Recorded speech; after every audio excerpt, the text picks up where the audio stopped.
Alors, bonsoir à tous. Heureux de vous retrouver sur YouTube, chers amis, en ce mardi 8 avril 2025, 19h56, heure du Québec. Merci à ceux qui sont abonnés, ceux qui ne sont pas faits là maintenant. Merci à ceux qui m'envoient des liens et des messages toujours pertinents, intelligents et très appréciés. Merci à ceux qui vont commenter la vidéo. Dites-moi de vous regarder, c'est vraiment toujours chaleureux de le savoir. Écraser le petit pouce en l'air et partager la vidéo. Merci à ceux qui descendent du singe. Vous nous rappelez que nous autres, on ne descend pas du singe. Puis tu sais pourquoi? C'est parce qu'on n'est pas monté dessus. Deux, trois petites annonces à vous faire avant de sauter dans un sujet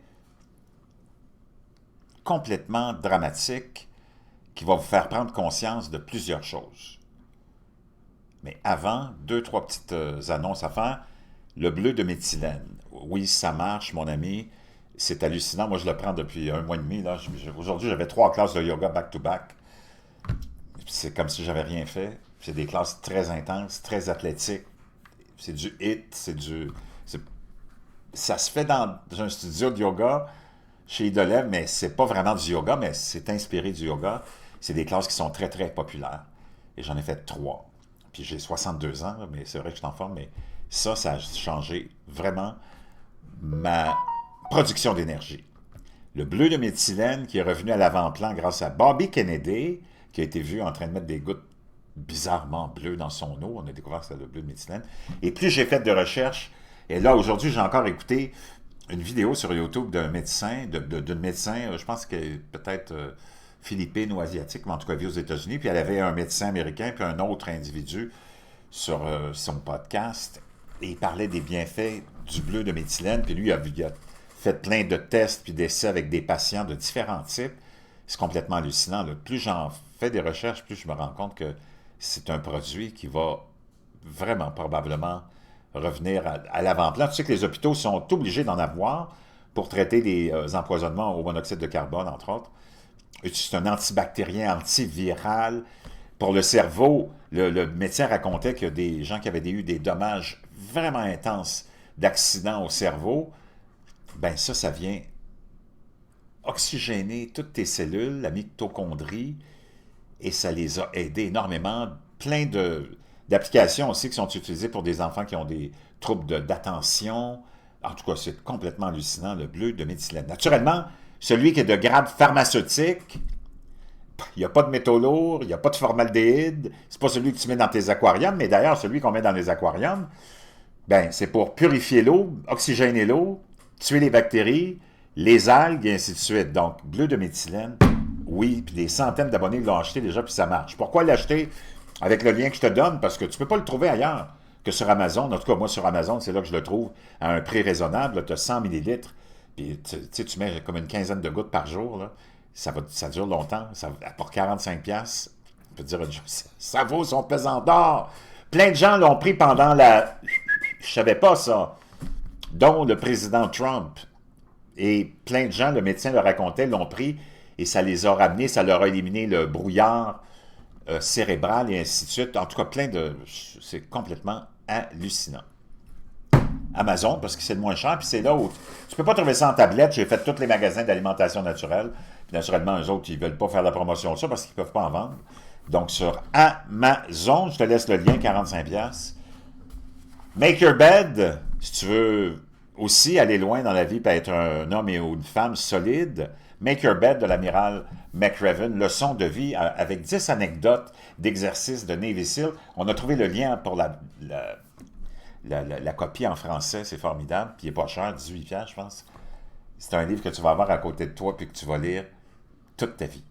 Vraiment hallucinant.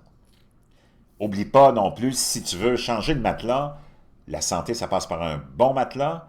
Les matelas mousse mémoire, moi j'ai changé pour ça il y a 3 ans à peu près. Ma vie a changé, je dors bien, j'étais quelqu'un qui ne dormait pas vraiment bien, là j'ai un sommeil qui est toujours réparateur. C'est comme si tu étais sur un nuage, c'est vraiment hallucinant. Puis en ce moment, ils sont pas chers, ils sont comme 320$ pour un Queen, 12 pouces. Je te laisse le lien aussi dans la boîte de description. Dernière annonce, Carl Brochu de Brochu TV et moi, dimanche, cette semaine, 13 avril, au Resto-Bar Le Bouchard à Richelieu, à 20 de minutes au sud de Montréal. On est là avec un nouveau concept. On lance la machine. C'est le début d'une nouvelle aventure. On s'en va voir le monde parce qu'il n'y a rien de mieux que d'être avec le monde. C'est bien beau d'être dans son sol avec sa caméra, mais moi, j'ai été dans le service toute ma vie. Il n'y a rien de mieux que d'avoir le contact avec le monde. Le monde est extraordinaire. Même ceux qui ne sont pas d'accord avec toi, c'est toujours extraordinaire d'échanger avec eux. On vous attend dimanche 13 avril de 9 à midi, 1 heure à peu près. Ça va être quelque chose de différent. C'est gratuit. Vous allez pouvoir déjeuner. Là-bas, c'est un resto où la bouffe est super bonne. C'est de la bouffe sur le pouce, là, mais c'est très, très bon. Et on vous attend en grand nombre. Imagine-toi, on est en train de vivre des tumultes. Il y a beaucoup de distractions et beaucoup de choses, tu le sais. Donald Trump, quand il est président, tout tourne autour de lui. Pas parce qu'il veut, mais il est bon pour ça aussi. Parce que lui est en vie, contrairement à Joe Biden, qui était probablement lobotomisé, peut-être même empaillé. Donald Trump, il est là, il dort pas! Alors que Joe Biden, lui, il dormait toute la journée, toute la nuit. Donald Trump est toujours... Même les journalistes sont obligés de prendre des congés. Ils disent, on n'est plus capable de le suivre. Ça n'a pas de sens. Il nous épuise. Il est inépuisable, ce gars-là. C'est une force de la nature. 78 ans, je pense. Complètement hallucinant. Lui, il en a pris du bleu de méthylène aussi pendant la pandémie. OK? Donc, il en prend sûrement encore. Bobby Kennedy, je ne sais pas qu'est-ce qu'il va faire avec ça, mais c'est sûr qu'il va faire quelque chose d'important avec ça. Donald Trump, naturellement, tout tourne autour de lui. Bon, la guerre tarifaire, tout est taxé là-dessus. La bourse qui est en train de chuter. Puis là, tu vois tous les socialistes en train de s'inquiéter du fait que les riches sont en train de perdre de l'argent. C'est complètement hallucinant. Ils sont tellement dérangés par Donald Trump qu'ils sont devenus cinglés. Cinglés à un point tel que là, ils se préoccupent des riches qui perdent leur argent à la bourse. Complètement gaga. Ça, c'est ce qu'on appelle... C'est une nouvelle maladie mentale qui devrait être étudiée bientôt dans les chaires universitaires de médecine, en psychiatrie. Le TDS, Trump Derangement Syndrome, c'est complètement gaga, c'est hallucinant. Mais pendant qu'il y a toute cette distraction-là, je veux qu'on revienne sur quelque chose d'important, l'agriculture, comment on va se nourrir. Ça va être de plus en plus difficile. Tu sais que c'est de plus en plus cher, mais ça va être de plus en plus difficile. Changement climatique, si tu veux, mais pas dans le sens où on te l'explique là, dans les médias, puis l'hystérie du changement climatique, puis de l'urgence climatique, puis de la fin du monde qui va arriver si tu ne laisses pas tomber ta petite voiture à essence pour t'acheter une voiture à batterie qui est très dommageable pour la biosphère, puis qui coûte une fortune, que tu n'es même pas capable de t'acheter, puis qui est inefficace. Non, pas ce genre d'urgence climatique-là, mais le grand minimum solaire, dans lequel on est entré maintenant. Perturbation atmosphérique, augmentation des rayons cosmiques galactiques de 19%, couverture nuageuse. Tu le vois depuis 5 ans à peu près, les termes qu'on utilise quotidiennement dans les tempêtes, dans les orages qui frappent partout dans le monde, c'est toujours pluie historique, pluie biblique, événement biblique, pluie historique, rivière atmosphérique, parce que tout est en train de changer dû au fait que le Soleil change aussi. Et toute sa magnétosphère, parce qu'il y en a une espèce de magnétosphère, le Soleil, elle s'affaiblit, ce qui fait que ses éjections coronales sont plus grosses, plus nombreuses, plus fréquentes et plus radiantes.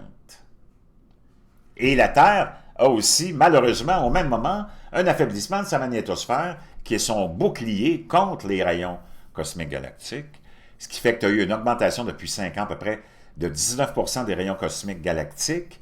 Il y a des livres qui ont été écrits là-dessus par des spécialistes, des vrais, là, pas ceux que tu vois à la télé, qui sont payés par le gouvernement, les experts du gouvernement. D'ailleurs, on va aller écouter Michel Chartrand qui nous parle des experts du gouvernement. C'est vraiment quelque chose à écouter, les cousins français. Peut-être que vous l'avez déjà entendu sur une autre de mes chaînes, mais les experts du gouvernement. Laisse-moi trouver ça, les experts du gouvernement. Écoute bien ça. Je ne sais pas si j'ai perdu la page. Je pense que oui, mais je vais aller la rechercher. Ça ne sera pas très long. OK, bouge pas, je vais aller chercher ça, parce que ça vaut la peine. Michel Chartrand sur les experts. Les experts des gouvernements ils disent toujours comme le gouvernement. Ça se comprend, c'est des experts aussi. Alors, ils savent quel bord le pain beurré, hein? Souvent, c'est des anciens professeurs d'université. C'est qu'on a payé pour les faire instruire pour nous botter le cul. Donc, c'est pas ce genre d'urgence climatique ou de réchauffement climatique. On parle du grand minimum solaire. qui arrive et qui en a eu aussi des événements de grand minimum. Il y a eu des événements de grand minimum solaire dans l'histoire récente. On a le Maunder, on a eu le grand minimum aussi j'ai oublié le nom, mais je pense que c'est... On va aller voir ces grands minimums-là, mais celui de Maunder était un des plus importants qui a frappé l'Europe, entre autres. Le minimum de... Comment il s'appelait? De Dalton, le minimum de Dalton, mais tu as le minimum de Dalton. On va aller voir celui-là avant. Le minimum de Dalton. J'ai oublié de mettre soleil. Solar minimum. Dalton Grand Solar Minimum. Bon. On arrive maintenant. Tu sais que le soleil a des cycles de 11 ans. Le minimum de Dalton, une période d'activité réduite des taches solaires entre 1790 et 1830. Donc, lui est plus récent que celui de Maunder. Est un grand minimum solaire nommé d'après le météorologue anglais John Dalton et est souvent comparé au minimum de Maunder, mais avec un nombre de taches solaires légèrement plus élevé et des distributions de taches solaires différentes. Le minimum de Dalton était une période de faible activité solaire caractérisée par un nombre réduit de taches solaires qui sont des taches sombres sur la surface du Soleil liées à l'activité magnétique. Cela s'est produit approximativement entre 1790 et 1830. Bien que les deux soient de grands minimums solaires, période de faible activité solaire, le minimum de Dalton avait un nombre de tâches, blablabla. Les impacts sur la Terre, le minimum de Dalton a coïncidé avec une période de température plus fraîche. Là, je te rappellerai qu'aujourd'hui, on est le 8 avril. Au Québec, là, ici, on a reçu de la neige en masse, puis il fait fret en sacrament. OK? Plus fraîche dans le monde entier, l'hiver a été très dur. Et les cycles solaires au cours de cette période ont connu des périodes d'inactivité de tâches solaires inhabituellement longues. Donc, parce qu'un cycle solaire dure 11 ans, pour être dans un grand minimum solaire, il faut que tu aies comme à peu près 3 cycles solaires de 11 ans, ou à peu près une trentaine d'années d'activité faible du Soleil. On appelle ça un grand minimum solaire. Parce que dans le 11 ans du cycle solaire, les 4 années, 5 années du début du cycle solaire, on appelle ça le maximum, parce qu'il est très actif. Puis dans la dernière phase de son cycle de 11 ans, il s'en va dans un minimum, il est moins actif. Donc, ce qui fait que tu tombes dans un grand minimum solaire, c'est que les 11 ans du cycle, ils vont être très faibles. Il n'y aura pas vraiment de maximum dans les 5 premières années. Donc, ce qui fait que j'aimerais rappeler à tout le monde que la seule chose qui régule et qui régit la température sur Terre, c'est pas ta voiture à essence, c'est pas le fait que tu respires, c'est pas le fait que tu te grattes le cul, puis c'est pas à cause des pets de sœur non plus, c'est à cause du soleil. Le soleil, c'est notre radiateur. Quand tu es dans une salle, dans ta chambre, dans ton salon, puis que tu trouves qu'il ne fait pas assez chaud, qu'est-ce que tu fais? Tu augmentes le thermostat. En augmentant le thermostat, tu augmentes la production de chaleur, puis il va faire plus chaud dans ta chambre. Même chose avec le soleil. Le soleil, c'est notre radiateur. Pendant le minimum de Dalton, le cycle solaire s'est poursuivi, mais le nombre de taches solaires au pic des cycles solaires était environ un tiers de celui observé pendant les cycles normaux. Maintenant, on va aller voir celui de Maunder. Le grand minimum de Maunder. Lui était un petit peu plus intense. La Tamise a gelé, le lac de Côme a gelé, il y a des peintures de cette époque-là, tu vois que tout est gelé. Parce que ça s'est refroidi, puis on est en train de vivre ça. Tu as vu, les températures n'augmentent pas. Les températures baissent même un petit peu. La glace dans l'Arctique, la mer Arctique n'a jamais été aussi dense depuis 20 à 25 ans. Puis l'Antarctique fait toujours moins 65. Le minimum de Maunder fait référence à une période prolongée de température exceptionnellement basse d'activité solaire qui s'est produite entre 1645 et 1715. Durant cette période, les astronomes ont observé une faible blablabla, blablabla. Bon. On l'a même appelé le petit âge glaciaire. Le minimum de Maunder. C'était vraiment, le monde ne pouvait plus manger, tu avais de la peste, tu avais des guerres, tu avais la famine. C'était quand même quelque chose, là. Et tu avais aussi des images. On va essayer de voir si on peut les trouver.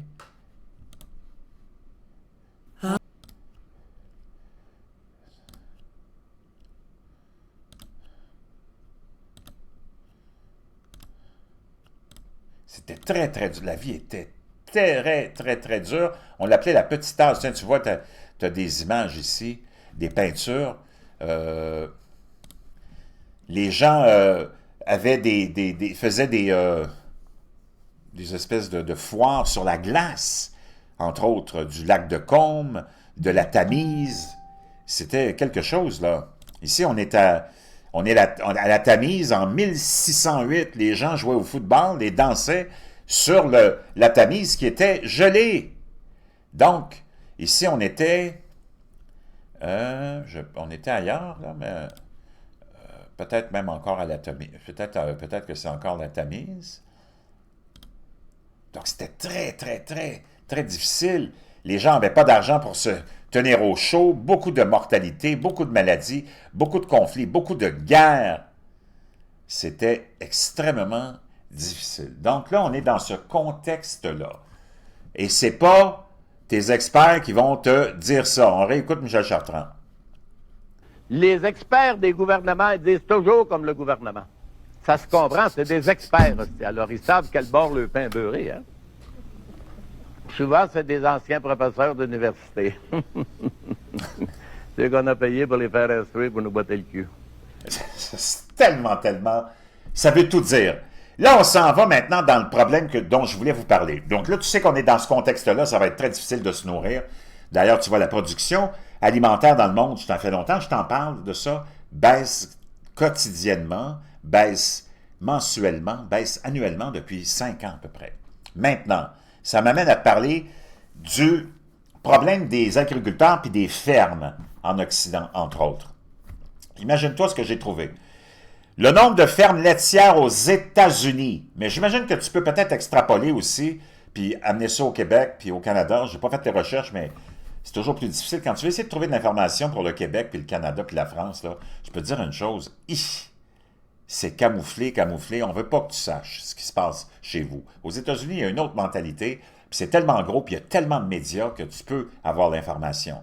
Le nombre de fermes laitières aux États-Unis a en effet chuté avec une réduction de 95% des fermes laitières depuis 1970, passant de plus de 648 000 fermes laitières à seulement 24 470 en 2022. Tout un déclin. En 70, il y avait plus de 648 000 fermes laitières aux États-Unis. Ce nombre a chuté à presque 25 000, là, mais c'est 24 500 plutôt, en 2022. Qu'est-ce qui a fait que ça s'est vécu, ce déclin-là? Réglementation sur les prix du lait, le système d'ordonnance fédérale sur la commercialisation du lait conçu pour fixer les prix minimums du lait a été critiqué pour avoir potentiellement contribué au déclin des petites exploitations. Le gouvernement, quand il se met le nez dans quelque chose, comme au Québec, le prix du lait est régi. Quand les experts se mêlent de quelque chose, ben... Les experts des gouvernements disent toujours comme le gouvernement. Ça se comprend, c'est des experts aussi. Alors, ils savent quel bord le pain beurré, hein? Souvent, c'est des anciens professeurs d'université. C'est qu'on a payé pour les faire instruire pour nous botter le cul. Aïe, aïe, aïe, aïe, aïe, aïe, aïe. Donc, les coûts de production sont une raison, les préoccupations environnementales, mais les fermes sont devenues la cible des gouvernements et des WACO de l'Union européenne et de l'ONU. Les fermes sont en baisse partout, partout, partout. En Europe, les exploitations agricoles dans l'Union européenne sont en baisse avec une baisse significative de 5,3 millions d'exploitations. Imagine-toi, entre 2005 et 2020, principalement en raison de la consolidation de petites exploitations dans des exploitations plus grandes. Ça veut dire qu'ils se font avaler. On leur a rendu ça tellement impossible de survivre en tant que ferme familiale qu'ils sont obligés de vendre, qu'ils sont obligés de faire faillite et ils sont tous récupérés par les grands les grands bandits. L'Union européenne a connu une diminution substantielle du nombre d'exploitations agricoles, passant de 14,4 millions en 2005 à 9,1 millions en 2020, soit une baisse d'environ 37 %. Ce déclin est en grande partie attribué à la consolidation de petites exploitations agricoles, souvent familiales, en exploitation plus grande et plus avancée technologiquement. Maintenant, l'autre problème auquel on fait face dans toute cette distraction, dans le tumulte actuel, imagine-toi, l'hiver a été très difficile. L'hiver a été très rigoureux partout. Même quand tu te vas dans l'hémisphère sud, qui commence leur hiver depuis 3 à 5 ans, eux aussi ont des hivers hallucinants. Tu vois qu'il y a de la neige qui tombe en quantité énorme, dans des endroits où il n'y a jamais neigé, que ce soit le désert du Sahara, en Arabie Saoudite. Tu vois toutes les images, je t'en partage. L'Australie et Nouvelle-Zélande et un petit peu partout. Ici, au Pérou, tous les endroits où on était habitué d'avoir des petits hivers, c'est très, très intense comme hiver depuis 5 ans. Nous autres, on n'est pas à l'abri de ça. On n'a pas été épargnés. On a des hivers très intenses aussi. Naturellement, c'est difficile pour tout le monde, mais c'est difficile aussi pour les abeilles. Imagine-toi que la plus grande extinction d'abeilles jamais enregistrée aux États-Unis a détruit 1,6 million de colonies. Tu sais ce que sont les abeilles et représentent les abeilles pour l'alimentation. Dans le contexte de ce que je viens de t'expliquer du grand minimum solaire, depuis 5 ans, la diminution d'au moins 15 à 20, même des fois 25 % de la production agricole, dépendamment du secteur. Mais dans le blé, c'est très, très, très dur, c'est très bas. Dans les fruits aussi, tu as ce contexte-là du grand minimum solaire parce que tu as de la pluie en abondance, ça ne pousse pas. Les semences pourrissent. Tu as du froid au mois d'avril, les pousses où il y a des pays plus chauds, puis la pousse commence, ben les pousses meurent.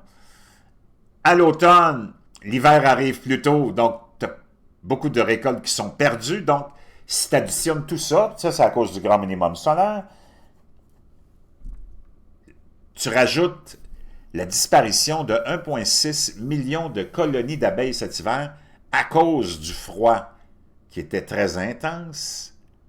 C'est la moitié des colonies d'abeilles américaines qui sont mortes, la moitié des colonies d'abeilles qui sont mortes.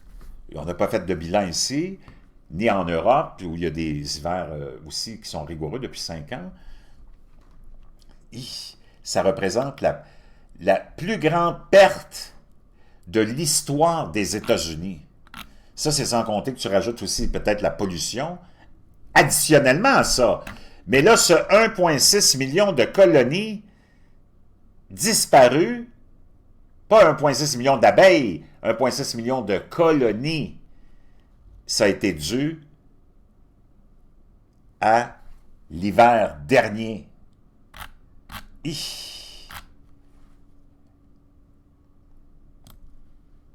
En Angleterre, tu sais qu'en Europe, les fermiers sont attaqués, là, c'est des révoltes qu'il y a depuis 2 ans au moins intensément. Les fermes en bordure de la ville, la campagne proche des villes, disparaît rapidement. Plus de 1700 fermes ont disparu des périphéries urbaines d'Angleterre depuis 2010, nous prévient un nouveau rapport publié le 31 mars 2025, donc ça fait pas longtemps, hein, quelques jours.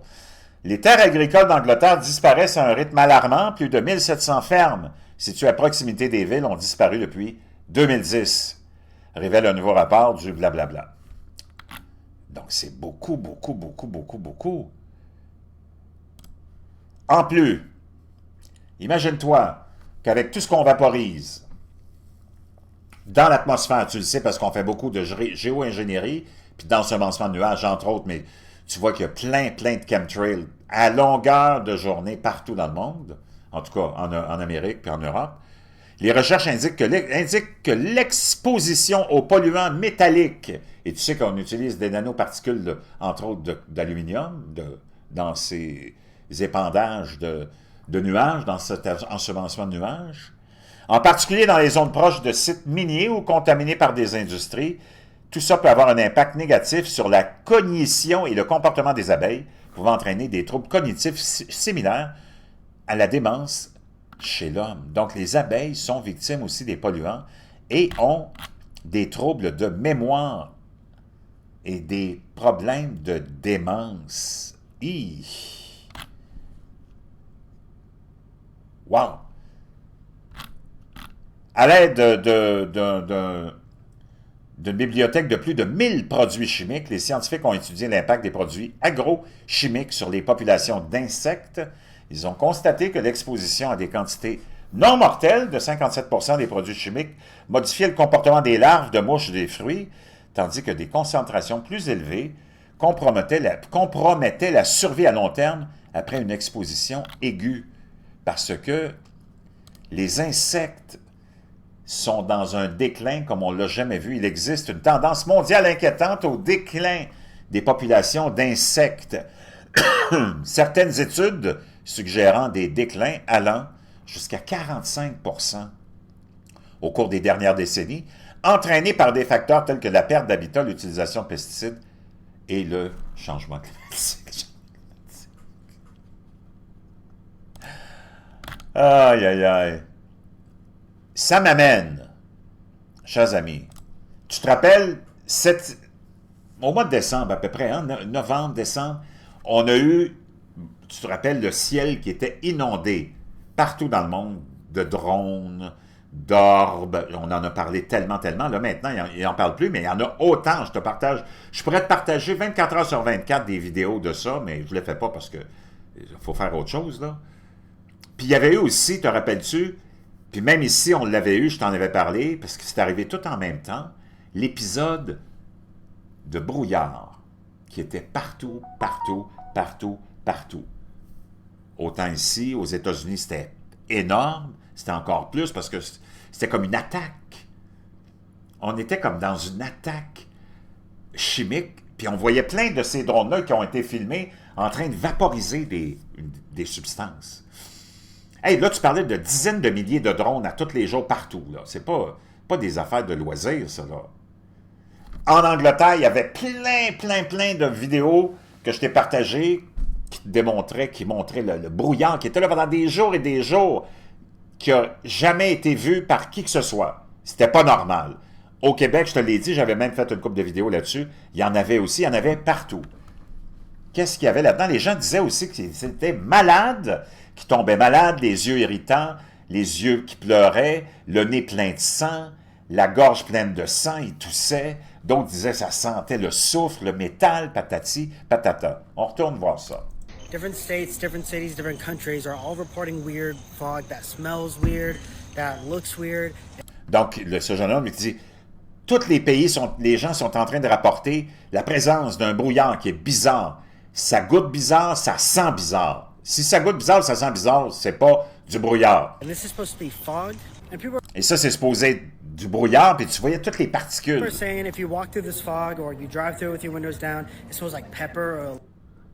Donc, il disait que si tu marchais là-dedans ou tu passais en voiture avec tes fenêtres ouvertes, ça sentait comme le poivre, entre autres. There was no precipitation. C'est un scam. Donc, il y en avait plein. Donc, j'en ai une autre qui nous ramène dans le temps de cet épisode-là. The situation keeps on getting stranger and stranger. This video was taken of a complete blanket of fog coming. Donc, on voit une complète couverture de ce brouillard Over this town. And some people are saying that some of the videos are just snow and it's not. Et là, tu as des gens qui disent ah, c'est de la neige, c'est juste de la neige. Non, c'est pas de la neige. Not actual fog. Well, you can take a look at this video here. Donc, regarde cette vidéo-là. La femme, elle, tu vois, ça, c'est du brouillard, puis elle a allumé la lumière, puis regarde ça. Where the woman turns on her light in the same area she was already in, and it's not snow, it's caused. Et c'est pas de la neige, c'est causé par le brouillard. By the fog. Strange particles just. Des particules étranges étaient dans ce brouillard. Floating around, acting and behaving not like normal fog. Et ça, comment ça se comportait, ces particules-là? Pas comme du brouillard normal. But I think the strangest thing that we've...